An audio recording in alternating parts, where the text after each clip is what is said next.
ఈ ఉదయకాలపు వేళ వాక్యాన్ని వింటున్న మీకంతా నా హృదయపూర్వకమైన వందనాలు, దేవునికి స్తోత్రాలు. హల్లెలూయా. మరి ఈ ఈ సమయంలో ఈ వాక్యాన్ని వింటున్న మీతో మనందరితో ప్రభు మాట్లాడుతుండగా ప్రాముఖ్యంగా ఎంతమంది మీలో మరి మంచి జీవితాన్ని జీవించాలని ఆశపడుతూ ఉన్నారో హల్లెలూయా చెప్పండి. మంచి జీవితాన్ని జీవించాలని ఆశపడుతున్నారు. మరొకసారి వినపడలేదా? బా మంచిది. మంచి జీవితం అంటే ఇంతకు ఏమనుకుంటాం మనం చెప్పండి. మంచి జీవితం అనగానే వెంటనే మనకు గుర్తొచ్చేది మరి మన పరిస్థితులన్నీ చక్కదిద్దబడాలి. మంచి ఇల్లు, మంచి బిడ్డలు, మంచి భర్త, మంచి భార్య, అలాగే ఆ ఇంటికి కావలసినవన్నీ ఉండి సుఖంగా సౌఖ్యంగా జీవించడం అనేది మనిషి జీవితంలో మంచి జీవితం, అవునా కదా? కనుక ఆ జీవితాన్ని జీవించాలని ప్రతి ఒక్కరు కోరుకుంటూ ఉంటారు. ఎవరు కూడా దయనీయమైన పరిస్థితుల్లో ఉండాలని కోరుకోరు. కానీ మనం అనుకున్న మంచి వేరు, దేవుడు అనుకునే మంచి జీవితం వేరు. ఈ ఉదయకాలన మరి నిజమైనటువంటి మంచి జీవితం ఏంటి దేవుని దృష్టిలో అని మనం చూస్తే మరి మనం సృష్టి ప్రారంభంలో మనం చూస్తాం.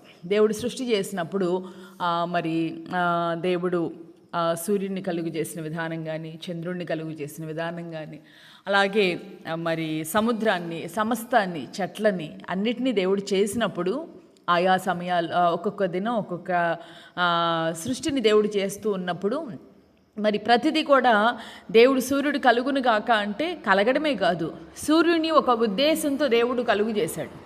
దేని కలుగు చేశాడు? సూర్యుడిని వెలుగు ఇవ్వాలని దేవుడు సూర్యుడిని కలుగు చేశాడు.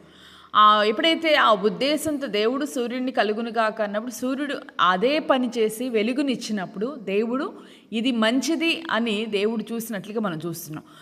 అదే కనుక సూర్యుడు నేను ఎందుకు వెలిగివ్వాలి, నేను చంద్రుడిలాగా చీకట్లో చల్లగా ఉంటాను, నాకెందుకు అనుకుని దేవుని ఉద్దేశాన్ని చేయకుండా తన సొంత ఉద్దేశాన్ని సూర్యుడు చేస్తుంటే అది మంచిదిగా ఆయనకి కనబడేది కాదు. కనుక ఏది మంచిది అంటే దేవుని యొక్క ఉద్దేశాన్ని సృష్టిలో సృష్టి ధర్మాన్ని అవి ఎలా అయితే నిర్వర్తిస్తున్నాయి. సముద్రాన్ని కలుగు చేశాడు, సముద్రాన్ని ఒక స్థలంలో పెట్టేసినవి ఇక్కడ ఉండాలి, ఇదిగో వీటిలో మీరు ఉండాలని జీవరాశుల్ని దానిలో పెడితే అవి అక్కడే ఉంటూ వాటి పని అవి చేసుకుంటూ ఉన్నప్పుడు దేవుడు చూసి ఇది మంచిది అన్నాడు. కనుక ఈ రీతిగా జరుగుతున్నప్పుడు అదిగో చెట్లని, భూమికి ఫలమిచ్చే ఆహారం ఇచ్చే చెట్లని, మరి రమ్యమైన మంచి చెట్లను దేవుడు కలుగును కాక అంటే అవి కలిగినప్పుడు చూసి ఏమన్నాడు, అవి ఆ పనే చేసినప్పుడు దేవుడు ఏ పని అయితే ఆయన ఉద్దేశాన్ని ఉద్దేశించి ఆ ఉద్దేశానుసారంగా ఇది జరగాలనుకున్నప్పుడు అది జరిగినప్పుడు అది చూసి దేవుడు ఎంతో సంతోషించి ఇది మంచిది అన్నట్లుగా మనం చూస్తూ ఉన్నాం. కనుక మన దృష్టిలో మంచి వేరు, దేవుని దృష్టిలో మంచి వేరు. మనమంతా కూడా స్టార్టింగ్లో ఏమనుకున్నాం, మంచి జీవితం కావాలనుకున్నప్పుడు అందరూ కూడా మన దృష్టిలో ఉన్న మంచి జీవితాన్ని ఊహించుకొని అందరూ హల్లెలూయా చెప్పాం. మంచిదే, దేవుడు కూడా మనం ఫలించాలని కోరుకొని చేశాడు. కానీ దేవుని దృష్టిలో ఉన్న మంచి వేరు. అందుకే కదా మనం అనుకుంటాం మానవ పరంగా ఇది ఈమె మంచిది, వీడు మంచివాడు, ఇతను మంచివాడు అని మనం అనుకుంటాం. కానీ ఆ మంచి వేరు, దేవుని దృష్టిలో ఉన్నటువంటి మంచి వేరు. అదేంటంటే ఎఫెసీ పత్రిక 2వ అధ్యాయం 10వ వాక్య భాగాన్ని మనం చూస్తే, ఎఫెసీయులకు రాసిన పత్రిక 2వ అధ్యాయం 10వ వాక్య భాగం, మరి దేవుడు ముందుగా సిద్ధపరిచిన సత్క్రియలు చేయుటకై మనము క్రీస్తు యేసునందు సృష్టించబడిన వారమై ఆయన చేసిన పని అయి ఉన్నాము. హల్లెలూయా. మరి దేవుడు మనలో కోరుకున్న మంచి జీవితం ఏంటంటే దేవుడు ముందుగా సిద్ధపరిచినటువంటి సత్క్రియలను మనం చేయుటకే. అందుకే మీకు అర్థమవ్వాలని ముందు సృష్టిని చెప్పాను. కానీ ఇప్పుడు మనం చూస్తే దేవుడు మనల్ని ఎందుకు సృష్టించాడంట, మనము సత్క్రియలు, ఆయన మన కొరకై ముందుగా ఏదైతే ఉద్దేశించి మనం ఇలా కొన్ని సత్క్రియలు చేయాలని దేవుడు ఈ భూమి మీదకి మనల్ని పంపించాడు.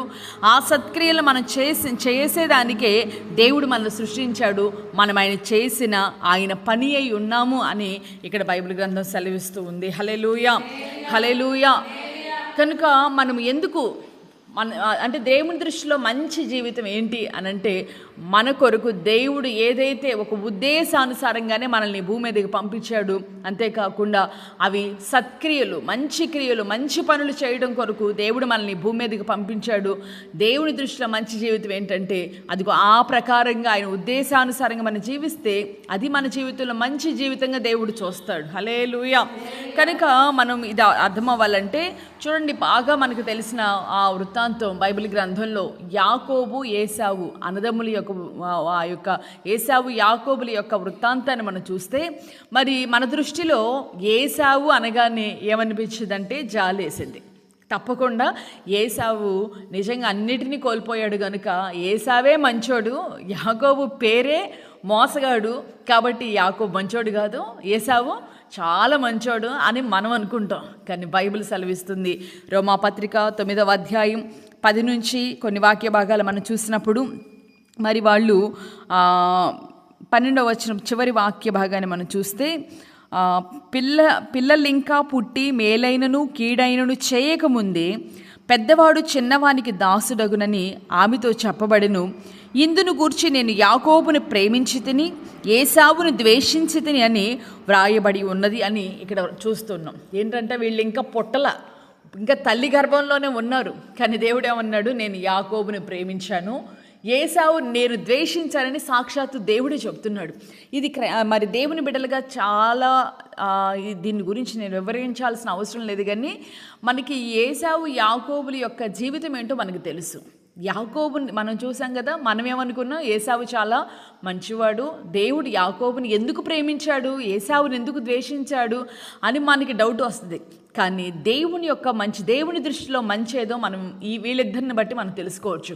చూడండి, ముందుగా ఏశావులో దేవుడు చూసి ఎందుకు ద్వేషించాడు, అతనిలో కొంత చెడ్డ కార్యాలు ఏం చేశాడు ఏశావు, ఎందుకు దేవుని చేత ద్వేషించబడ్డాడని మనం చూస్తే ఏశావులో ఉన్న చెడ్డతనం ఏంటంటే, ఏశావును మనం చూస్తాము తను జ్యేష్ఠత్వాన్ని చిక్కుడుగాయలు కొరకు అమ్ముకున్నాడు అనేది మనకి బాగా తెలిసిన విషయం.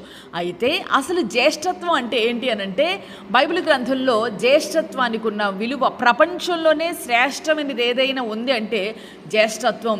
ముందుగా పుట్టిన వారికి కలిగేటటువంటి ఆ జ్యేష్ఠత్వ హక్కు అనేది అది అబ్రహాము మొదలుకొని మరి యేసు క్రీస్తు వరకు ఆ జ్యేష్ఠత్వానికి దేవుడు ఒక మంచి లైన్ని దేవుడు ఏర్పాటు చేశాడు. దీని గురించి మత్తయి సువార్త 1వ అధ్యాయంలో చాలా చక్కగా వ్రాయబడి ఉంటుంది. మరి యేసు క్రీస్తు వంశావళి ఏదనగా అని ప్రారంభించబడుతుంది మత్తయి సువార్త. ఏంటి అనంటే, అబ్రహాము ఇస్సాకుని కన్నాడు, ఇస్సాకు యాకోబుని కన్నాడు. లెక్క ప్రకారంగా ఆలోచించి చూస్తే మరి అంటే ఈ జ్యేష్ఠత్వాన్ని గురించి నేను ముందుగా చెప్తాను. మరి జ్యేష్ఠత్వం అనేది చాలా శ్రేష్టమైనది. అంటే ఈ జ్యేష్ఠత్వం అనేది ఏదో ఏదైనా డబుల్గా వస్తుంది, రెండింతలుగా కలుగుతుంది. జ్యేష్ఠత్వం అనేది ప్రక్కన పెడితే అసలు జ్యేష్ఠత్వానికి ఉన్న విలువ ఏంటంటే, ఆ జ్యేష్ఠత్వంలో నుంచి అది అబ్రహాంలో నుంచి ఇస్సాకులో నుంచి యాకోబు, ఆ తరువాత ఆ వంశావళి ఎలాంటిదంటే యేసుక్రీస్తు వంశావళి, అంటే తర్వాత దినాల్లో లోక రక్షకుడు ఈ జ్యేష్ఠుల్లో నుంచే రాబోతూ ఉన్నాడనేది యాకోబు గ్రహించాడు. అంటే అతను కోరుకున్నది ఏంటంటే, నేను ఎలాగైనా యేసుక్రీస్తు యొక్క వంశావళిలో ఆ జ్యేష్ఠుల సంఘంలో నేను ఉండాలి అని యాకోబు జ్యేష్ఠత్వాన్ని ప్రేమించాడు. కానీ దేవుడిచ్చిన ఆ విలువైన జ్యేష్ఠత్వాన్ని, అంటే కేవలం ఈ లోకంలో డబుల్గా ఆశీర్వదించబడటమే కాదు, కానీ జ్యేష్ఠత్వం అంటే సాక్షాత్తు యేసయ్యే జ్యేష్ఠుల సంఘంలో నుంచి వచ్చాడు కనుక ఆ జ్యేష్ఠత్వాన్ని తను పోగొట్టుకున్నాడు. చాలా సింపుల్గా అందుకే అంటాడు కదా, మరి తన ఆ జ్యేష్ఠత్వాన్ని పోగొట్టుకున్నందున ఏశావు వంటి భ్రష్టుడు మీలో ఉన్నాడేమో చూచుకొనండి అని బైబిల్ సెలవిస్తూ ఉంది. కనుక జ్యేష్ఠత్వాన్ని యొక్క విలువను మరి ఏశావు పోగొట్టుకున్నాడు. కానీ యాకోబు మాత్రం ఆ జ్యేష్ఠత్వాన్ని ఎంతగానో ఘనపరిచి ప్రేమించి అందుకే మరి ఆమె తల్లి గర్భంలో ఉన్నప్పుడే యాకోబు ఏం చేస్తాడు, పోరాటం చేస్తాడు. ఎట్లాగైనా సరే నేను జ్యేష్ఠుడిగానే పుట్టాలి, జ్యేష్ఠత్వంతోనే నేను బయటకు రావాలని పోరాడాడు. బయటకు వచ్చినప్పుడు కూడా దానికోసం పోరాడి ప్రేమించి దాన్ని సంపాదించుకున్నాడు. అంతేకాదు, ఈ జ్యేష్ఠత్వం అనేది ఏంటంటే దేవుడు మనకిచ్చే గొప్ప రక్షణ, ఆ యొక్క విమోచనకు సాదృశ్యంగా ఉంది. కనుక ఈ రోజున దేవుని దృష్టిలో మంచి జీవితం ఏదైనా ఉందంటే అన్నీ కలిగి ఈ రోజున చూడు, నీ జీవితంలో మంచిగా నువ్వు బ్రతుకుతూ ఉన్నావా? దేవుడు నీకు అన్నీ ఇచ్చాడు, సమస్తాన్ని ఇచ్చాడు. మంచి జీవితాన్ని దేవుడు నీకు ఇస్తే ఇంకా మంచిగా బ్రతకాలని తాపత్రయపడుతున్నావే. దేవుడు నీకు ఇచ్చిన దేవుడు కోరుకునే మంచిది ఏంటంటే, దేవుడు నిన్ను ఒక ఉద్దేశంతో ఈ లోకంలోనికి దేవుడు పంపించాడు.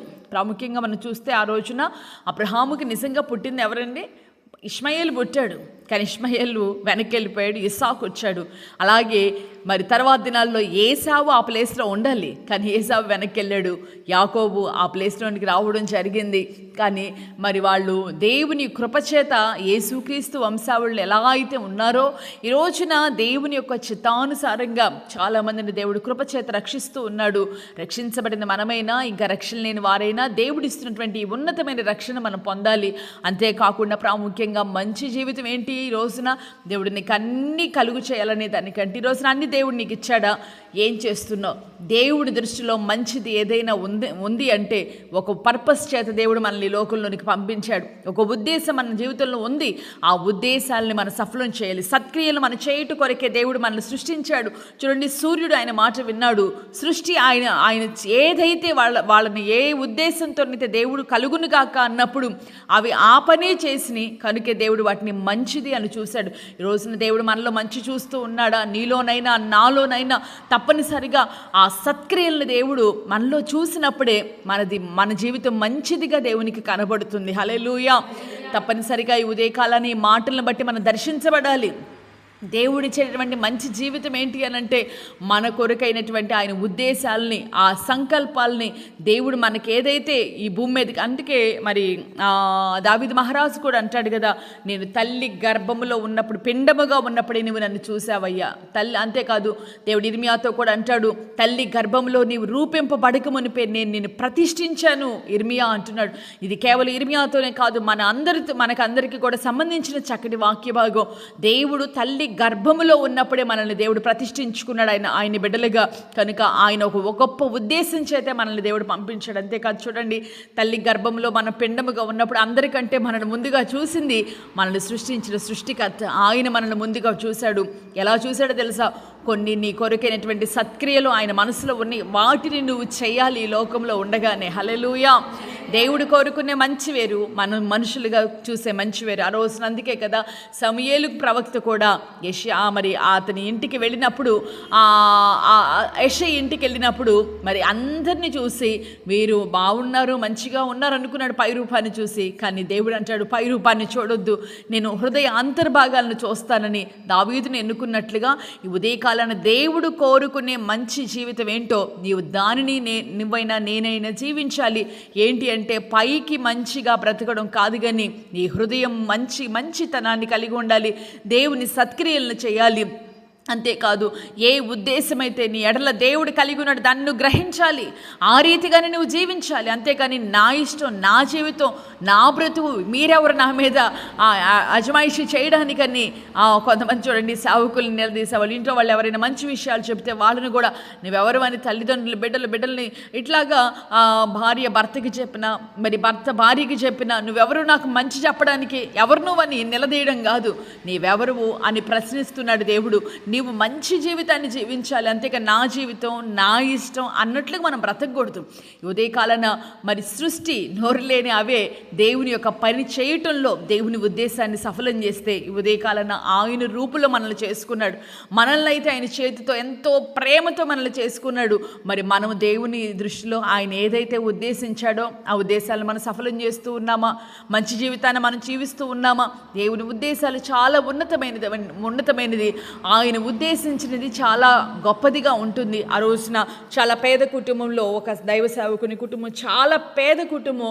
ఆ సమయంలో అప్పటికే 14 మంది సంతానం కలిగారు. ఆ తర్వాత ఈ లోపల అప్పటికే పేదరికంలో ఉంటే మరొక వార్త, భార్య గర్భవతిగా ఉంది అని.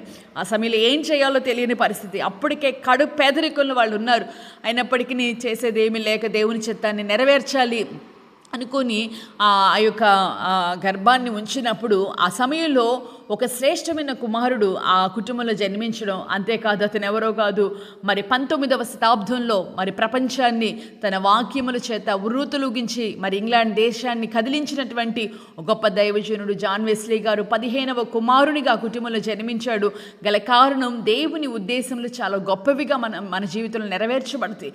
కనుక మనం కోరుకునే మంచి వేరు, దేవుడు మన ఎడల ఉద్దేశించిన ఉద్దేశాలు చాలా ఉన్నతమైనవి. కనుక ఉదయకాలపు వేళ మరి దేవుని యొక్క ఉద్దేశాలు నెరవేరుస్తూ ఉన్నావా? మరి మన యొక్క ఉద్దేశానుసారంగా జీవిస్తూ ఉంటే అది మనకి ఒకవేళ ఈ రోజున మంచిదిగా కనబడవచ్చు, కానీ తుదకది మన జీవితాల్లో నిన్నటి దినాన్ని కూడా మన గతంలో కూడా మనం చూసాము, క్షీణత కలుగు చేస్తుంది. కనుక ఉదయకాలాన దేవునికి ఒక తీర్మానం చేయి, ప్రభా సృష్టి నీ మాట వింటుంది, కానీ ఈ రోజున నా జీవితంలో ఈ రోజున దేవుడు నిన్ను నన్ను చూసినప్పుడు మంచిది ఏదైనా కనబడుతూ ఉందా? మంచిది ఏదైనా కనబడుతుంది. చూడండి, ఆ రోజున నతనీయేలు అంటాడు కదా, నజరేతు నుండి మంచిది ఏదైనా దొరుకుతుందా అన్నట్లుగా మరి ఉదయ కాలాన మంచిది నీలో కనబడుతుందా, నాలో కనబడుతుందా? దేవుడు చూసినప్పుడు మంచి జీవితం జీవించాలంటే దేవుని దృష్టిలో ఉన్నటువంటి అది ఆ ఉద్దేశాలను మనం సఫలం చేసినప్పుడే మన జీవితం మంచిదిగా ఉంటుంది. అందుకే మరి ఒక 2 రోజుల క్రితం చెప్పినట్టున్న గంజి దాగిన కొందరి జీవితాలు దేవుడు చూసినప్పుడు మంచి జీవితాలుగా కనబడుతూ ఉంటాయి. కొంతమంది జీవితాలు ఎంతో లగ్జరీ లైఫ్ జీవిస్తూ ఉంటారు. అయినప్పటికీ కూడా అందుకే నేను ఇందాక అన్నట్లుగా వాక్యానుసారంగా నా ఇష్టం, నా శరీరం, నా డబ్బు, నా ఇది అని ఈరోజు నువ్వు జీవిస్తే నీ జీవితంలో మంచిది ఏది కనబడకుండా నువ్వు బ్రతికేవంటే ఒక దినాన దేవుని దృష్టిలో నువ్వు తీర్పులో నిలబడి మరి నాశనానికి నువ్వు నీ జీవితాన్ని నీ చేతులారనే నువ్వు నాశనంలో మరి పడవేసుకుంటావు. కనుక ఉదయ కాలాన దేవునికి అప్పగించుకొని, ప్రభా నాలో మంచి కార్యాలు నేను చేయాలి. మనకున్న జీవితం చాలా చిన్నదండి. ఈ జీవితంలో దేవుని కొరకు మంచి కార్యాలను చేద్దాం. అందుకే ఎఫెసీలు రాసిన పత్రికలు మనం చూసాము, ముందుగానే మన కొరకు ఏదైతే సత్క్రియలను దేవుడు నిర్ణయించాడో వాటిని చేయుట కొరకే మనము నిర్మించబడి ఉన్నాం. మోకరించి ప్రార్థన చేసుకుని అందరూ కూడా కళ్ళు మూసుకొని ప్రభు సన్నిధిలో తీర్మానపూర్వకంగా ప్రార్థన చేసుకుందాం. దేవుడు మరి సృష్టిని చేసినప్పుడు సృష్టిలో ఉన్న ప్రతిదీ కూడా దేవుని చిత్తాన్ని నెరవేర్చినప్పుడు ఈ రోజున ఆయన చేతులతో మనం చేసి ఉన్నాడు. మరి ఉదయ కాలాన దేవుడు చేసినది ఏది కూడా మరి చెడ్డదిగా లేదు. మరి యాకోబుని దేవుడు ప్రేమించాడు, ఏశావుని ద్వేషించాడంటానికి గల కారణం మరి యాకోబు దేవుని యొక్క ఉద్దేశాలను సఫలం చేశాడు. ఏశావుని ఒక మంచి ఉద్దేశంతో దేవుడు సృష్టించినప్పటికీ దానిని చాలా చిన్న విషయాల కొరకు వాటిని కాలదన్నుకున్నాడు. కనుకనే దేవుడు యాకోబుని దేవుడు ప్రేమించాడు. కనుక ఉదయకాలన ప్రభా నీ ఉద్దేశాలు నా జీవితంలో సఫలం కావాలి నాయనా అని తీర్మానపూర్వకంగా మనమంతా ప్రార్థన చేసుకుందాం. పరిశుద్ధుల ప్రేమ స్వరూపి నిత్యాశ్రయ దుర్గమ, ఈ ఉదయకాలపు వేళ మీరు మాతో మాట్లాడిన ప్రతి మాటను బట్టి మిమ్మల్ని ఘనపరుస్తూ ఉన్నాము నాయన.